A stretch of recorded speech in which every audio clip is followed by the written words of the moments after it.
നമസ്കാരം, ഭാരത് ലൈവിലേക്ക് സ്വാഗതം.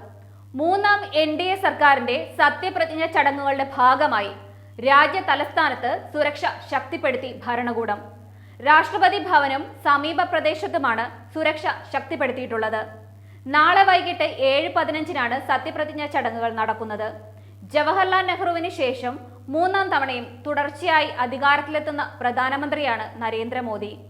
ബംഗ്ലാദേശ്, ശ്രീലങ്ക, നേപ്പാൾ, ഭൂട്ടാൻ രാഷ്ട്രതലവന്മാർ ഉൾപ്പെടെ നിരവധി ലോക നേതാക്കൾ ചടങ്ങിന്റെ ഭാഗമാകും. 8000 പേർക്കാണ് ചടങ്ങിലേക്ക് ക്ഷണം. നക്സലുകളും ഭീകരരും ഉൾപ്പെടുന്ന രാജ്യവിരുദ്ധ ശക്തികൾ അന്നേ ദിവസം പൊതുജനങ്ങളുടെയും വിശിഷ്ട വ്യക്തികളുടെയും സുരക്ഷയ്ക്ക് ഭീഷണിയാകുമെന്ന് ഇന്റലിജൻസ് റിപ്പോർട്ടുണ്ട്. സുരക്ഷാ മുൻകരുതലിന്റെ ഭാഗമായി പാരാഗ്ലൈഡുകൾ, പാരാമോട്ടറുകൾ, ഹാങ് ഗ്ലൈഡറുകൾ, UAVകൾ, മൈക്രോലൈറ്റ് എയർക്രാഫ്റ്റുകൾ, റിമോട്ട് പൈലറ്റ്സ് എയർക്രാഫ്റ്റുകൾ തുടങ്ങിയവയ്ക്ക് ഈ മേഖലയിൽ നാളെയും മറ്റന്നാളും നിരോധനം ഏർപ്പെടുത്തിയതായും ഡൽഹി പോലീസ് അറിയിക്കുന്നു. പ്രധാനമന്ത്രി നരേന്ദ്രമോദിയുടെ സത്യപ്രതിജ്ഞാ ചടങ്ങിൽ പങ്കെടുക്കാൻ നേപ്പാൾ പ്രധാനമന്ത്രി പുഷ്പ കമൽ ദഹലും ശ്രീലങ്കൻ പ്രസിഡന്റ് റെനിൻ വിക്രമസിംഗെയും നാളെ രാജ്യതലസ്ഥാനത്ത് എത്തും. ലോക്സഭാ തെരഞ്ഞെടുപ്പിലെ NDA സഖ്യത്തിന്റെ വിജയത്തെ നേപ്പാൾ പ്രധാനമന്ത്രി അഭിനന്ദിച്ചിരുന്നു. ഇതിന് പിന്നാലെ ബുധനാഴ്ച വൈകുന്നേരം പ്രധാനമന്ത്രി മോദി പുഷ്പ കമാൽ ദഹലിനെ ഫോണിൽ വിളിക്കുകയും സത്യപ്രതിജ്ഞ ചടങ്ങിലേക്ക് ക്ഷണിക്കുകയുമായിരുന്നു. മോദിയുടെ ക്ഷണം സ്വീകരിച്ച പുഷ്പ കമാൽ ചടങ്ങിൽ പങ്കെടുക്കുമെന്ന് അറിയിച്ചു. ഇക്കാര്യത്തിൽ ഉടൻ ഔദ്യോഗിക അറിയിപ്പുണ്ടാകുമെന്ന് അദ്ദേഹത്തിന്റെ ഓഫീസ് അറിയിക്കുന്നു. തിരഞ്ഞെടുപ്പ് വിജയത്തിന് പിന്നാലെ റെനിൻ വിക്രമസിംഗെയും മോദിയെ ഫോണിൽ വിളിച്ച് അഭിനന്ദനം അറിയിച്ചിരുന്നു. തുടർന്നാണ് മോദി റെനിൻ വിക്രമസിംഗെയും ചടങ്ങിലേക്ക് ക്ഷണിക്കുന്നത്.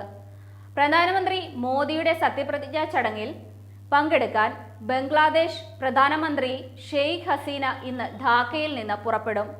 മോദിയുടെ വിജയം മൂന്നാം വിജയവും ആഘോഷമാക്കുമ്പോഴും തനിച്ച് ഭൂരിപക്ഷമില്ലെന്നത് BJP കേന്ദ്രത്തിൽ വലിയ ആശങ്കയുണ്ടാക്കുന്നുണ്ട്.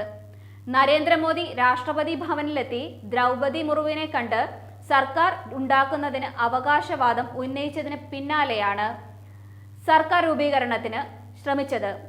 TDP അധ്യക്ഷൻ ചന്ദ്രബാബു നായിഡു, JDU അധ്യക്ഷൻ നിതീഷ് കുമാർ, ശിവസേന നേതാവ് ഏകനാഥ് ഷിൻഡെ തുടങ്ങിയവരും മോദിക്കൊപ്പം രാഷ്ട്രപതി ഭവനിൽ എത്തിയിരുന്നു. മുഴുവൻ സമയവും മോദിക്കൊപ്പം ഉണ്ടാകുമെന്ന ഉറപ്പാണ് നിതീഷ് കുമാറിന് നൽകാനുണ്ടായിരുന്നത്. എന്നാൽ നഷ്ടമായ സീറ്റുകളിൽ തിരികെ തിരിച്ചുപിടിക്കാമെന്നും മോദിക്കായി വേണ്ടതെല്ലാം ചെയ്തു നൽകാമെന്നും ചന്ദ്രബാബു നായിഡുവും പറഞ്ഞു.